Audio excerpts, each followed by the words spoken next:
तो hello guys, मैं गगन और स्वागत है आपका मेरे चैनल रेसलिंग स्लैमर में। और आज हम बात करने वाले हैं आज हुई फ्राइडे नाइट स्मैकडाउन के बारे में।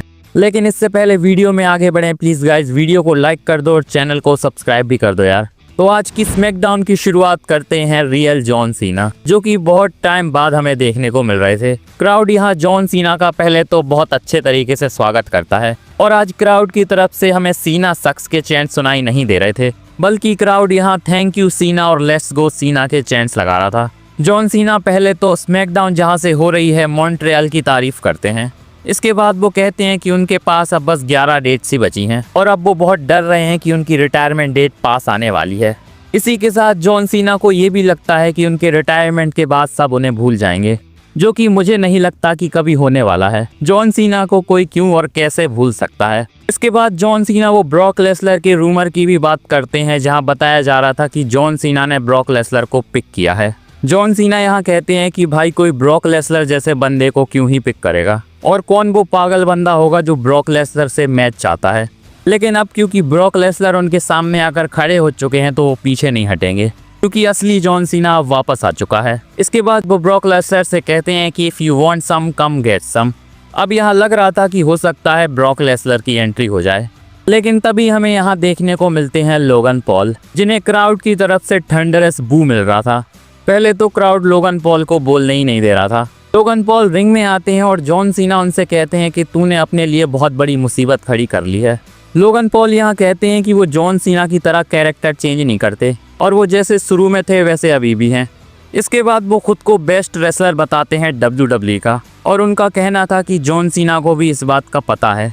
यहाँ लोगन पॉल ये भी कहते हैं कि तुझे अगर चैलेंज चाहिए तो मैं रेडी हूँ, और यहाँ उन्होंने क्लैश इन पेरिस के लिए जॉन सीना को डायरेक्ट चैलेंज कर दिया है। वैसे यहाँ उन्होंने मॉन्ट्रियल के मज़े ले लिए, क्योंकि मॉन्ट्रियल वालों को लग रहा था कि यह मैच अभी होने वाला है। जॉन सीना के यहाँ चैलेंज को एक्सेप्ट करने से पहले ड्रू मैकिंटायर आकर जॉन सीना पर अटैक कर देते हैं, जिसके बाद एंट्री होती है स्मैकडाउन के हीरो कोडी रोड्स की, जो कि इतने टाइम से जॉन सीना के साथ फ्यूड कर रहे हैं और अब वो उन्हें बचाने के लिए आए थे। यहाँ जॉन सीना और कोडी रोड्स मिलकर ड्रू मैकिंटायर और लोगन पॉल को भगा देते हैं। इसी के साथ जॉन सीना ने लोगन पॉल का चैलेंज एक्सेप्ट भी कर लिया है, लेकिन यहाँ वो लोगन पॉल और ड्रू मैकिंटायर को टैग टीम मैच के लिए चैलेंज कर देते हैं, जो कि आज हमें स्मैकडाउन के मेन इवेंट में देखने को मिलेगा। वैसे लोगन पॉल को WWE किसी भी सिचुएशन और किसी भी मैच में डाल देती है, वो मैच इंटरेस्टिंग हो जाता है। नेक्स्ट हमें बैक स्टेज से MCMG का एक इंटरव्यू दिखाया जाता है, जहां MCMG बहुत दुखी लग रहे थे क्योंकि समर स्लैम में वो टैग टीम चैंपियनशिप्स नहीं जीत पाए। लेकिन आज उनका मैच जेसी मटेओर और टाला टोंगा के साथ होने वाला था,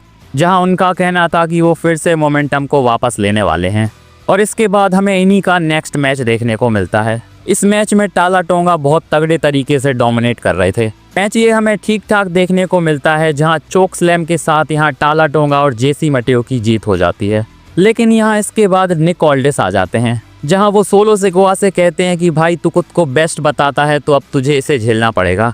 जिसके बाद हमें सैमी ज़ेन की एंट्री देखने को मिलती है। यहाँ निक ऑल्डिस ने सैमी ज़ेन और सोलो सिकोआ का नेक्स्ट मैच फिक्स कर दिया था, और क्योंकि ये मॉन्ट्रियल कनाडा है, जो कि सैमी ज़ेन की होम कंट्री है, तो ऑब्वियसली सैमी ज़ेन यहाँ इसीलिए ही आए थे। वैसे यहाँ सैमी ज़ेन को तगड़ा पॉप भी मिलता है क्राउड की तरफ से, जिसके बाद वो क्राउड में भी जाते हैं। इसके बाद मैच स्टार्ट होता है और हमें बहुत सारी इंटरफेरेंस देखने को मिलती हैं सोलो सिकोआ की MFT की टीम की तरफ से। वैसे सैमी ज़ेन को सपोर्ट करने के लिए मॉन्ट्रियल का क्राउड यहाँ बहुत लाउड था। वैसे बात करें मैच के एंड की, तो यहाँ टाला टोंगा की हमें इंटरफेरेंस देखने को मिलती है, जिसके बाद एक मोमेंट पर लग रहा था कि अब सैमी ज़ेन हारने वाले हैं।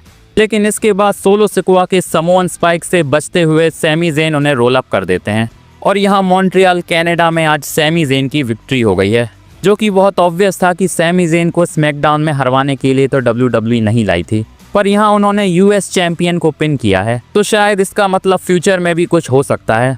वैसे पता नहीं सैमी ज़ेन परमानेंटली स्मैकडाउन में आ गए हैं या फिर उन्हें WWE सिर्फ उनके होम टाउन के हिसाब से लेकर आई थी।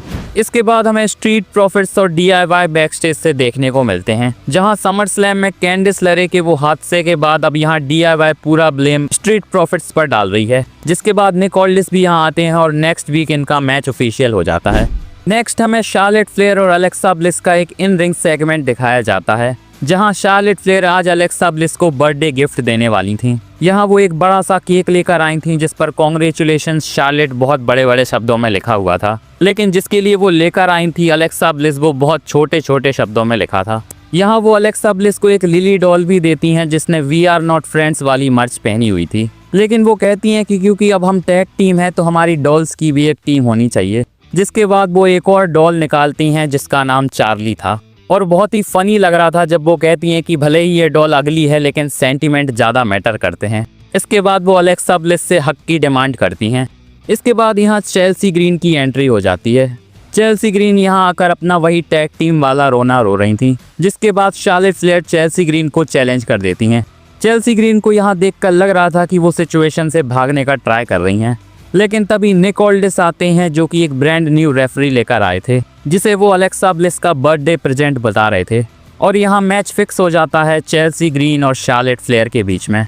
वैसे ये मैच तो कुछ खास नहीं था, लेकिन इस मैच में जो हो रहा था वो बहुत ज़्यादा फनी था, क्योंकि चेल्सी ग्रीन यहाँ ट्राई कर रही थी कि किसी तरह से वो शार्लेट फ्लेयर को केक के ऊपर अनपेटी हर लगा दें, लेकिन यहाँ चेल्सी ग्रीन का मूव उल्टा पड़ जाता है क्योंकि शार्लेट फ्लेयर उन्हीं को केक के ऊपर पटक देती हैं, जिसके बाद वो उन्हें फिगर 8 में फंसाती हैं और यहाँ चेल्सी ग्रीन टैप आउट भी कर देती हैं। WWE ने सेगमेंट को बहुत ज़्यादा फनी और एंटरटेनिंग बना दिया था, जिसे देखने में बड़ा मज़ा आ रहा था। इसके बाद बेचारी चेल्सी ग्रीन की तो हालत ही ख़राब हो जाती है। नेक्स्ट हमें बैक स्टेज से टिफनी स्टैटन देखने को मिलती हैं, जिनका कहना था कि उनका टाइटल रन अब और भी लंबा होने वाला है। यहाँ जेड कारगिल भी आती हैं जो कि कहती हैं कि अगर तूने रोप्स पर पैर नहीं रखे होते तो वो टाइटल अभी मेरा होता।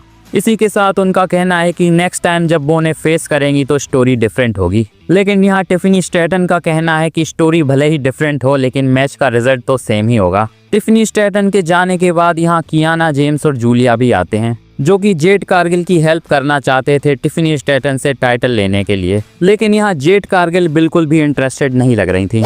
इसके बाद हमें एक बहुत फनी सा बैक स्टेज सेगमेंट दिखाया जाता है जॉन सीना और R-Truth के बीच में, जहां R-Truth का कहना था कि अब असली जॉन सीना वापस आ चुका है तो वो भी अब पहले जैसे होने वाले हैं, लेकिन जॉन सीना यहाँ बहुत फनी तरीके से जो भी उन्होंने अपने हील रन में किया वो सारा ब्लेम R-Truth पर डाल देते हैं, जहां वो R-Truth से कहते हैं कि पिछले 5 महीनों से तू लोगों को पीटता हुआ आ रहा है। यहाँ वो कहते हैं कि भाई तू तो रेसलिंग को भी रूइन करना चाहता था और तुझे सच में लग रहा था कि ये काम कर जाएगा, पर अब वो बहुत खुश हैं कि सब कुछ पहले जैसा हो गया है। यहाँ R-Truth की शक्ल देखकर लग रहा था कि वो बहुत ज़्यादा कंफ्यूज हैं। वैसे शायद फिर से वो हंसने खेलने वाले R-Truth वापस लौट चुके हैं। नेक्स्ट हमें स्मैकडाउन का मेन इवेंट देखने को मिलता है Logan Paul, Drew McIntyre, John Cena और कोडी रोड्स के बीच में, जिसकी शुरुआत लोगन पॉल और कोडी रोड्स के साथ होती है। लोगन पॉल के लिए यहाँ क्राउड बहुत जोरों से FU लोगन के चैंट्स लगा रहा था। स्टार्टिंग में इस मैच में कोडी रोड्स अकेले ही पिट रहे थे क्योंकि जॉन सीना को आने का मौका ही नहीं मिल रहा था,